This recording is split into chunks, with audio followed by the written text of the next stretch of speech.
रिश्ते विश्वास से चलते हैं और जब पति और पत्नी के बीच कोई तीसरा आ जाता है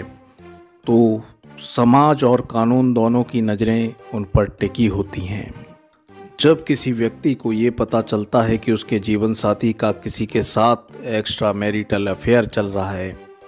तो उसके पास क्या कानूनी अधिकार और विकल्प मौजूद होते हैं, आज हम यही जानेंगे।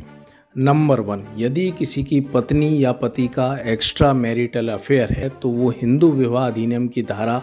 13(1)(I) के अंतर्गत एडल्ट्री के ग्राउंड पर अपने जीवन साथी से तलाक पा सकता है। नंबर 2, यदि किसी की पत्नी का एक्स्ट्रा मैरिटल अफेयर है तो एडल्ट्री के आधार पर उसकी पत्नी का जो राइट टू मेंटेनेंस है वो सीज हो जाता है, यानी कि अब पति को अपनी पत्नी का भरण पोषण नहीं करना पड़ेगा। दूसरे शब्दों में कहें तो पत्नी ऐसी स्थिति में भरण पोषण नहीं पा सकती। नंबर 3, यदि किसी व्यक्ति का एक्स्ट्रा मैरिटल अफेयर है और उसका नकारात्मक प्रभाव उसके बच्चों पर पड़ता है तो ऐसी स्थिति में गार्जियन एंड वार्ड्स एक्ट 1890 के अंतर्गत उससे बच्चे की कस्टडी ले ली जाएगी और दूसरे पक्ष यानी उसका जो पति है या पत्नी है उसको बच्चे की कस्टडी दे दी जाएगी। नंबर 4, यदि पत्नी के द्वारा पति के विरुद्ध 498A व अन्य झूठे मुकदमे दर्ज कराए जाते हैं और पति ये सिद्ध कर देता है कि इसका एक्स्ट्रा मैरिटल अफेयर है